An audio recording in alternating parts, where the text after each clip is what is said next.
ஆத்ம நமஸ்தே to all. இந்த tarot ரீடிங்கில் நம்ம பார்க்க போகிறது, உங்கள் பர்சனுடைய மனசில் என்ன தான் இருக்குது, அவங்க எதையாவது ஒரு விஷயத்தை இப்போ உங்ககிட்ட மறைச்சிட்ருக்காங்களா, உங்கள் மனசு ரொம்ப நொந்து போய் இருக்குது அப்படின்னா இந்த வீடியோ சரியான நேரத்தில் தான் உங்கள் கண்ணில் பட்டிருக்கு. இந்த கார்டு எனர்ஜி கூட கனெக்ட் ஆகுறதுக்காக உங்கள் பர்சனை மனசில் நினச்சிட்டு கமெண்டில் மிராக்கிள்னு டைப் பண்ணுங்கள். இந்த கார்டு எனர்ஜி கூட கனெக்ட் ஆகிருவீங்க.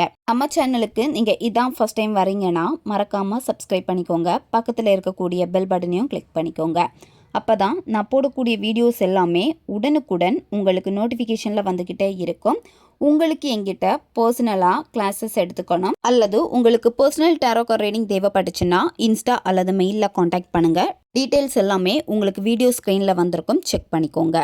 இப்போது இந்த ரீடிங்கில் நம்ம போகலாம். நீங்கள் இப்போ நோ காண்டாக்ட் சுச்சுவேஷனில் இருக்கீங்க, உங்கள் பர்சன் கிட்ட பேசுகிறது கிடையாது, பிரேக்கப் ஆயிடுச்சு அப்படின்னா இப்போ உங்கள் நபர் உங்களை பற்றி அவங்க மனசில் என்ன இருக்குது, உண்மையாலுமே என்ன இருக்குது அப்படிங்கிறத இந்த கார்டு வழி நம்ம தெளிவாக தெரிஞ்சுக்க போகிறோம். உங்கள் பர்சனுடைய மனசில் உங்களை பற்றின எண்ணங்கள் வருதா அப்படின்னு பார்க்குறப்போ கண்டிப்பாக உங்கள் நபருடைய மனசில் உங்களுடைய எண்ணங்கள் வருது. அவங்க எதை நினைக்கிறாங்க அப்படின்னா உங்களை அவங்க எவ்வளோ காயப்படுத்தியிருக்காங்க.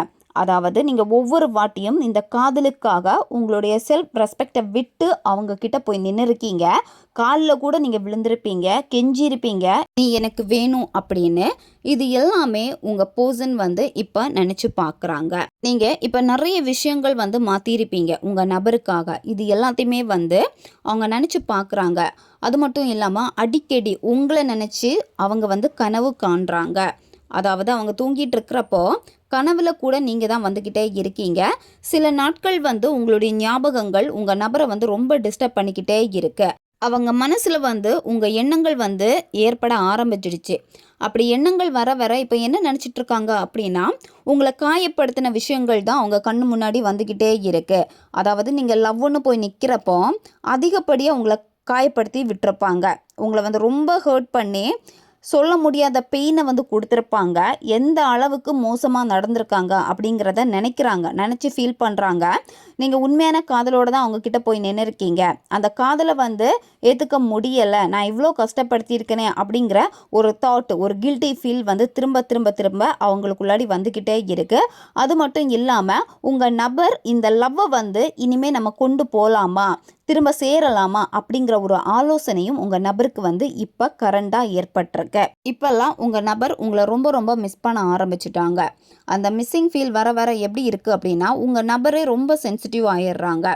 நல்ல போல்டாக இருந்த நபர் சடனாக அவங்க மனசு ஒரு பதட்டத்தை கொடுக்குற மாதிரி இருக்குது, எதையோ மிஸ் பண்ணுற மாதிரியே இருக்குது.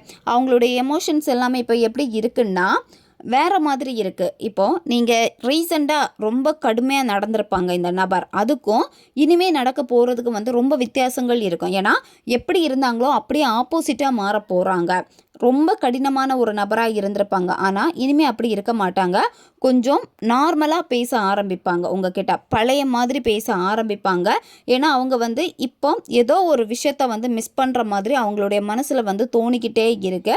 அது யோசிக்க யோசிக்க உங்களுடைய எண்ணங்கள் தான் அவங்களுக்கு ஏற்பட்டிருக்கு. உங்கள் பர்சன் உங்களுக்கு ஒரு gift கொடுக்கணும்னு ஆசைப்படுறாங்க. அதாவது இந்த ரிலேஷன்ஷிப்பில் எந்த விதமான ஒரு பேச்சுவார்த்தை இல்லாமல் இருக்குது, ஒருத்தருக்கு ஒருத்தர் அந்த பாண்டிங்கே ரொம்ப கம்மியாக இருக்குது அப்படின்னா இனிமே இதில் ரீயூனியன் வேணும் அப்படின்னு உங்கள் நபருடைய மனசு தேட ஆரம்பிச்சிடுச்சு. அவங்க திரும்ப பேசுவாங்க, ஏதாவது ஒரு சின்ன கிஃப்டாச்சும் உங்களுக்கு கொடுப்பாங்க. ஏன்னா அந்த லவ் அவங்களுக்கு கொஞ்சம் கொஞ்சமாக திரும்பவும் ஸ்டார்ட் ஆகுது. ஏன்னா ஒரு சின்ன மொமெண்டில் நிச்சயமாக உங்கள் நபர் மாறுவாங்க. சரியா, இவ்வளோ நாள் நீங்கள் காத்திருப்பீங்க, இப்போ எல்லாமே உங்களுக்கு கைமீறி கூட போயிருக்கலாம். ஆனால் இனிமேல் என்ன நடக்க போகுது அப்படின்னா அவங்களா தான் வாண்டடாக உங்ககிட்ட வர போகிறாங்க. ஏன்னா அவங்களுடைய இமேஜினேஷன் எல்லாமே இப்போ அவங்க ஃப்யூச்சரை நினச்சி அதிகமாக இருந்திருக்கும். ஆனால் சில நேரம் கொஞ்சம் டைம் கிடைக்கிறப்ப அவங்களுடைய மனசு தேடுறது யாருன்னு பார்க்குறப்போ உங்களை தான் தேடுது. ஒரு புதிய மேஜிக் உங்கள் லைஃப்பில் நடக்க போகுது, இந்த ரிலேஷன்ஷிப்பில் நடக்க போகுது. அது எப்போ நடக்கும் அப்படின்னா இப்போ நடக்கும், நாளை நடக்கும் அப்படி கிடையாது, சடனாக நடக்கும். அதனால் நீங்கள் எப்போவுமே பாசிட்டிவாக நீங்கள் இருக்கணும். ஏன்னா இந்த லவ்வுக்காக நீங்கள் நிறைய எஃபர்ட் போட்டிருக்கீங்க. அது மட்டும் இல்லாமல் இந்த பர்சன் தான் உங்களுடைய லாஸ்ட் ப்ரீத் வரைக்கும் வேணும் அப்படின்னு கூட நீங்கள் நினச்சிருப்பீங்க. இது எல்லாமே வந்து உங்களுக்கு பாசிபிள் ஆகும். அதுக்குன்னு ஒரு டைம் பீரியட் வந்து இருக்குது சரியா. அந்த டைம் பீரியடில் வந்து நிச்சயமாக வந்து திரும்ப வந்து உங்களுக்கு சேரும். இப்போ ரொம்ப நாளாகவே இந்த நபர் கூட சில விஷயங்கள் நடக்கணும் அப்படின்னு நினச்சி நீங்கள் கற்பனை பண்ணி வச்சுருப்பீங்க. அதாவது அவங்கள பார்க்குறப்ப ஒரு சின்ன ஹக் கொடுக்கணும், அப்படி இல்லைனா அவங்களுக்கு வந்து ஒரு முத்தம் கொடுக்கணும் அப்படின்னு நீங்கள் நினச்சிருப்பீங்க. இந்த மாதிரி கொஞ்சம் ரொமான்டிக்கான சில விஷயங்கள் வந்து உங்கள் பர்சன் கிட்ட வந்து நீங்கள் வெளிப்படுத்தணும்னு நினச்சிருப்பீங்க. அது எல்லாமே வந்து நடக்க போகுது. அதுக்குன்னு ஒரு டைம் வந்து நிச்சயமாக இந்த பிரபஞ்சம் ஏற்படுத்தி கொடுப்பாங்க. ஏன்னா உங்களுடைய இமேஜினேஷன் அப்படி இருக்கிறப்போ உங்கள் பர்சனுடைய மைண்டும் வந்து லைட்டாக வந்து டிஸ்டர்ப் ஆகிக்கிட்டே தான் இருக்கும். அதனால் ஒரு சடன் சேஞ்ச் வந்து இருக்குது, கவலைப்பட வேண்டாம். உங்கள் மைண்டில் வந்து எதையுமே பெருசாக எடுத்துக்காதீங்க. எதையாவது ஒரு விஷயத்த பெருசாக எடுத்துக்கிட்டே இருக்கீங்க அப்படின்னா உங்கள் மைண்டில் வந்து நெகட்டிவ் எண்ணங்கள் வரப்போ அப்படியே வந்து பிளாக் ஆயிடுது சரியா. அதனால் எப்படி போயிட்டுருக்கோ அந்த ஃப்ளோவில் வந்து நீங்கள் போங்க. ஃப்ளோவில் போகிறப்ப கூட நிச்சயமாக ஏற்றத்தாழ்வு எல்லாமே வந்து இருக்கும். அதை வந்து நீங்கள் முதல்ல கரெக்டாக கையால் நீங்கள் பக்குவப்பட்டு தான் ஆகணும். அந்த பக்குவம் உங்களுக்கு வந்துடுச்சு அப்படின்னா இந்த ரிலேஷன்ஷிப்பில் பிளாக்கேஜஸ் எதுவுமே வந்து இருக்காது. ஒரு ஃப்ளோவில் அழகாக போய்கிட்டே வந்து இருக்கும். உங்கள் ரிலேஷன்ஷிப்பில் வந்து இருந்த சில விஷயங்கள், அதாவது நிறைய விஷயங்கள் வந்து உங்களை கஷ்டப்படுத்தி இருக்கும். இந்த காதல் உங்களுக்கு ஸ்ட்ரென்த்தை கொடுத்துருக்கும். அதே சமயத்தில் வந்து உங்களை பலவீனமான ஒரு நபராக கூட மாற்றிருக்கும். உங்கள் ரிலேஷன்ஷிப்பில் இன்னொரு பர்சன் வந்து சீர்குலைச்சிட்டு போயிருப்பாங்க உங்களை. இந்த மாதிரியான பிரச்சனைகள் எல்லாமே வந்து நீங்கள் சந்திச்சிருப்பீங்க. இது ரொம்ப நாளாகவே உங்களுக்கு நடந்துக்கிட்டே இருக்குது. திரும்ப திரும்ப இந்த ரிலேஷன்ஷிப்பை நீங்கள் தக்க வைக்கணும்னு கூட நினச்சிக்கிட்டே இருக்கீங்க. ரொம்ப வேதனையாக கூட உங்களுக்கு வந்து இருக்குது. ஸோ இந்த மாதிரியெல்லாம் இருக்குது அப்படின்னா நீங்கள் இதெல்லாம் நினச்சிட்டு கவலைப்பட்டு தேங்கி நிற்கவே வேண்டாம் சரியா. ஏன்னா உங்ககிட்ட ஒரு தேக்க நிலை வந்து இருக்குது. அந்த தேக்க நிலையினால தான் வந்து பார்த்திங்கன்னா இந்த சிச்சுவேஷன்னால் இன்னும் மன வேதனைகள் வந்து உங்களுக்கு அதிகமாகுது. நீங்கள் ஒன்று மட்டும் நல்லா புரிஞ்சுக்கோங்க சரியா. இதிலேருந்து எல்லாத்தையும் சரி பண்ணிக்க முடியும் அப்படிங்கிற ஒரு நம்பிக்கையை மட்டும் நீங்கள் வச்சுருந்தாலே போதும். நீங்கள் உறவுகளை வந்து பார்க்கக்கூடிய அந்த கண்ணோட்டத்தை வந்து நீங்கள் மாற்றிக்கோங்க சரியா. முதல்ல உங்களுக்குள்ளாடி நம்பிக்கை வரணும். அந்த நம்பிக்கை எப்போ வந்து ரொம்ப ஸ்ட்ராங் ஆகுதோ அப்போ உங்களுக்கு வந்து ஒரு சவால் வரும். ஓகே, என்ன நடந்தாலும் பார்த்துக்கலாம், திரும்ப இந்த ரிலேஷன்ஷிப்பை என்னால் ஆரோக்கியமாக மாற்ற முடியும், எல்லாத்தையும் சரி பண்ண முடியும் அப்படிங்கிற ஒரு யதார்த்தத்தை நீங்களே வந்து கொண்டு வந்துடுவீங்க. ஏன்னா மனசே உங்களுக்கு வந்து அதை தூண்டு வைக்கும். இப்போது நீங்கள் பழைய நாட்களில் நடந்த அந்த நிகழ்வுகளை முதல்ல கைவிட்டுருங்க. கடந்த காலத்தில் நிறைய விஷயங்கள் வந்து உங்களுக்கு எதிராகவே நடந்துக்கிட்டே இருந்திருக்கும். இப்போ கூட நடந்திருக்கும் சில விஷயங்கள் இந்த ரிலேஷன்ஷிப்பில்.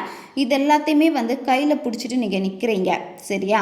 அதனால தான் எதுலேயுமே வந்து முன்னேற்றம் இல்லாமல் இருக்குது. இந்த ரிலேஷன்ஷிப்பில் ஒரு அடி கூட முன்னாடி எடுத்து வைக்க முடியலை அப்படின்னு நீங்கள் நிற்கிறீங்க. கடந்த காலத்தில் இருந்த நிகழ்வுகளை எல்லாத்தையுமே வந்து அப்படியே நீங்கள் விட்டுருங்க.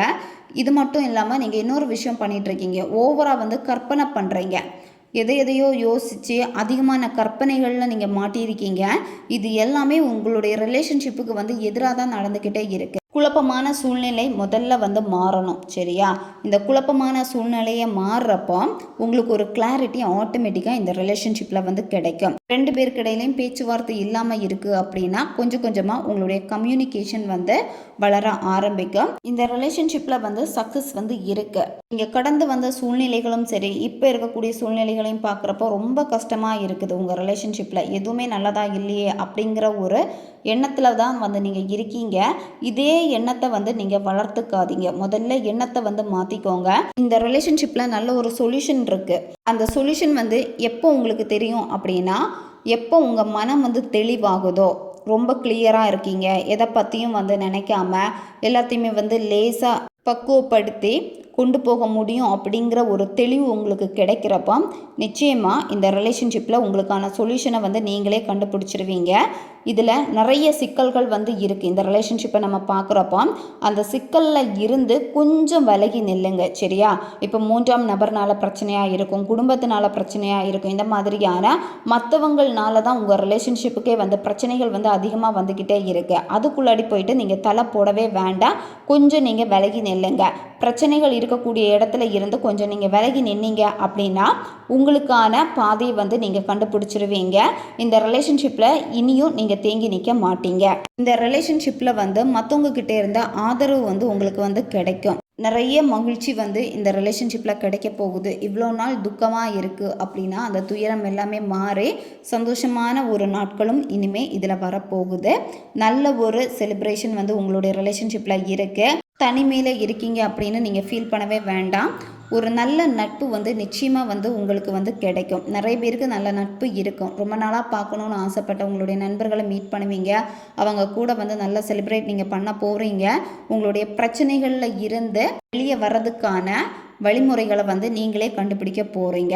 அது உங்களுக்கு நல்ல நட்பு மூலமாக வந்து கிடைக்கும். அப்படி இல்லைன்னா நீங்கள் கடந்து வந்த சில வழிகள் இதுவே வந்து ஒரு நல்ல சொல்யூஷனை உங்களுக்கு ஆட்டோமேட்டிக்காக கொடுக்க ஆரம்பிக்கும். உங்கள் மனதில் என்ன கேள்வி இருந்தாலும் சரி, அந்த கேள்விக்கான பதில் வந்து ஆமாம், நீங்கள் நினச்சது நடக்கும். அது மட்டும் இல்லாமல் நிறைய விஷயங்கள் உங்கள் லைஃப்பில் மகிழ்ச்சியான தருணங்கள் வந்து இருக்குது. அந்த மகிழ்ச்சியான தருணங்களை வந்து நீங்கள் என்ஜாய் பண்ணுங்கள். நீங்கள் என்ன பண்ணிகிட்ருக்கீங்க அப்படின்னா, உங்கள் வாழ்க்கையில் நடந்த அந்த கசப்பான நிகழ்வுகளை மட்டும்தான் நீங்கள் ஏற்றுக்கொண்டிருக்கீங்க. பழைய காயங்கள் இதுதான் உங்கள் மனசில் இருக்கிறப்போ அதை நீங்கள் ஏற்றிருக்கீங்க அப்படின்னா இதுதான் என் வாழ்க்கையில் ஆயிடுச்சு, இதுதான் நடக்கும் அப்படின்னு சொல்லிட்டு அந்த மாதிரி விஷயங்களை நீங்கள் பார்த்து அதையே நீங்கள் வந்து உங்கள் மைண்டில் ஏற்றிருக்கனால தான் உங்களுடைய மகிழ்ச்சியான தருணங்களை வந்து உங்களால் ஏற்றுக்கொள்ள முடியாமல் போயிருக்கு. இப்போ உங்கள் மனசுக்கிட்ட நீங்களே கேட்டு பாருங்கள், நீங்கள் சந்தோஷமாக இருக்கீங்களா இல்லை நெகட்டிவாக நிறைய விஷயங்களை வந்து யோசித்து காயப்பட்டுட்டே இருக்கீங்களா அப்படின்னு. அங்கே சந்தோஷத்தை விடையுமே காயங்கள்னால ஏற்பட்ட சில விஷயங்கள் வலிகளை தான் வந்து நீங்கள் ஏற்றுக்கொண்டிருக்கீங்க. அப்போ அந்த சந்தோஷத்தை வந்து நீங்கள் தவறிட்டீங்க. எப்போ நீங்கள் சந்தோஷத்தை ஏற்றுக்கொள்கிறீங்களோ அப்போ சிக்கல்களை வந்து உங்களால் சமாளிக்க முடியும். காயங்கள் வந்து பெருசாக உங்களை வந்து காயப்படுத்தாது. ஒரு கிளாரிட்டி உங்களுக்கே வந்து கிடைக்க ஆரம்பிக்கும். இப்போது நீங்கள் செய்ய வேண்டியது என்ன அப்படின்னா, இப்போ இருக்க இந்த சிச்சுவேஷன் எல்லாமே மாறும் அப்படிங்கிற ஒரு நம்பிக்கையை மட்டும் நீங்கள் கொண்டு வாங்க. உங்கள் வாழ்க்கையில் வந்து ஒரு தெளிவை வந்து நீங்கள் ஏற்படுத்துங்க. இப்போ ரொம்ப குழப்பமாக இருக்கீங்க இந்த ரிலேஷன்ஷிப்பை நினச்சி, முதல்ல நீங்கள் தெளிவாகணும். தெளிவாகிட்டு சந்தோஷமான விஷயங்களை எல்லாத்தையுமே கண்ணை திறந்து பாருங்கள். அதை உங்களுடைய சப்கான்சியஸ் மைண்டுக்கு வந்து புரிய வைங்க. இது நீங்கள் செஞ்சாலே ஆட்டோமேட்டிக்காக எல்லாமே சரியாகும். ஓகே காய்ஸ், இதுதான் இந்த ரீடிங். இது வந்து ஜென்ரல் ரீடிங் தான். பொருந்தக்கூடிய விஷயங்களை மட்டும் எடுத்துக்கோங்க, மற்றதை விட்டுருங்க. உங்களுக்கு பர்சனல் டேரோ கார்ட் ரீடிங் தேவைப்பட்டுச்சுன்னா இன்ஸ்டா அல்லது மெயிலில் காண்டாக்ட் பண்ணுங்கள். அடுத்த ஒரு வீடியோ பதிவில் சந்திக்கலாம். நன்றி.